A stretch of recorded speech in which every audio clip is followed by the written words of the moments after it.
97% of women with degrees are not wifeable. Let's take a look.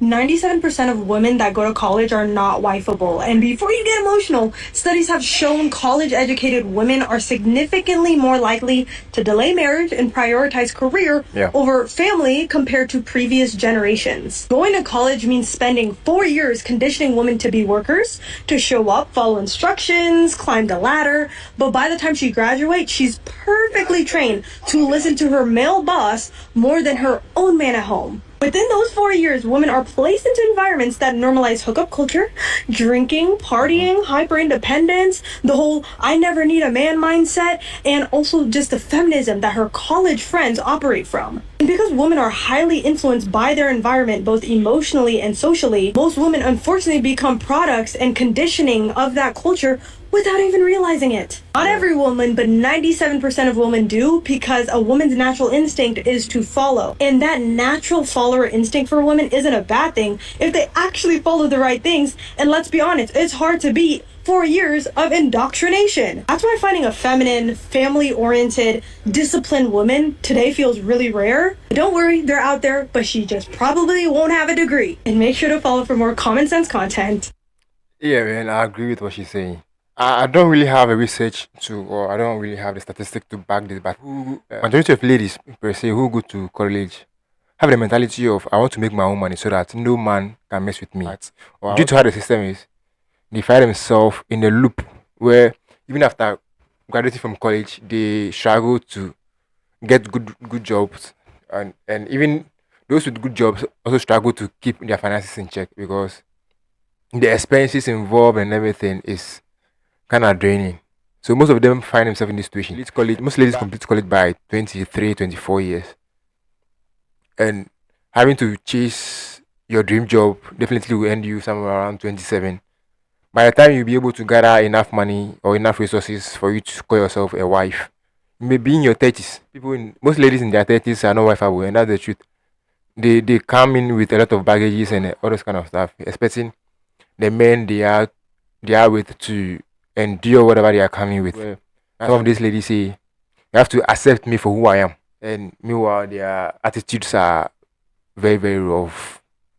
Even though there are a couple of people who fall into this category, there are still ladies with university degrees or there are still ladies with college degrees who are still wifeable. These Chinese ladies having a meltdown for not being able to find a husband despite having a university degree counts. Let's take a look. I'm 38 years old. I don't want to settle or compromise. I have a degree, a good job, and I'm single. I just want to find someone who is also single. My annual income is 500,000 yuan. Why can't I find someone with the same?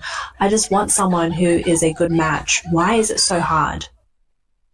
Here's the thing, most ladies don't really understand how this works. Men are not actually interested in the degrees you have. Most ladies complain about the level of incomes or their incomes they have or their salaries. Here's the thing, most ladies think their sexual market value goes up with a university degree. Actually, men don't really care. Maybe also boasting about your level of income makes no difference to a man because most men know that ladies are not willing to share their incomes in the first place. They go with the adage that what belongs to the man belongs to the woman too, but what belongs to the woman belongs to only the woman. So most men don't really care about what the women earn. However, some of these ladies think they can have a leverage with having a university degree and some amount of money in their bank account. But I think they are clueless. Anyway, let's proceed. This particular lady is begging men to choose women who are financially stable. Let's take a look. Nigerian men, I am begging you, I am pleading with you to please come together and make better choices when it comes to women. I see so much frustration with the dating and the marriage world in my DMs, in my comments, and it's really coming down to your choice in women. You need to choose women who are financially stable, period. You've got to make better choices because when you choose a See how she said period, as if she's making a better point.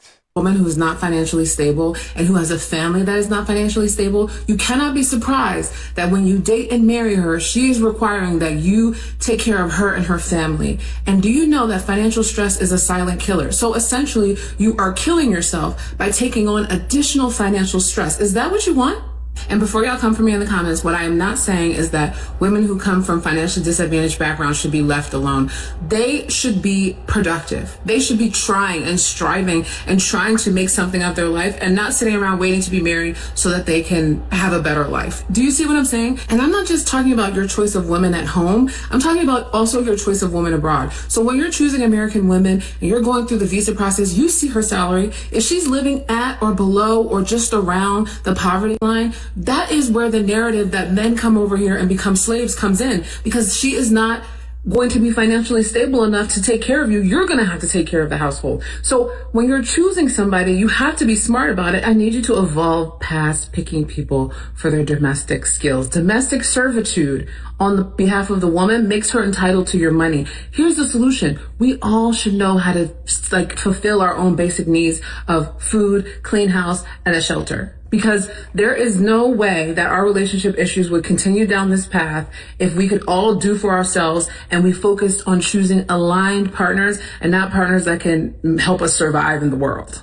When me and my fiance got together, we discussed finances at the very beginning. We did not want partners who we had to take care of their basic needs and their family's basic needs.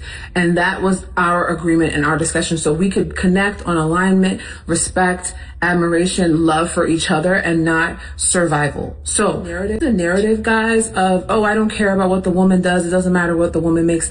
No, it is important for you to choose a high achieving, highly productive woman who is going to be respectful, kind, submissive in some ways to you, so that you can build a relationship that's not based on trying to survive. But it's good to have a woman who is doing well for herself. It raises some level of stress on your finances. That's one of the things that I've lived to believe.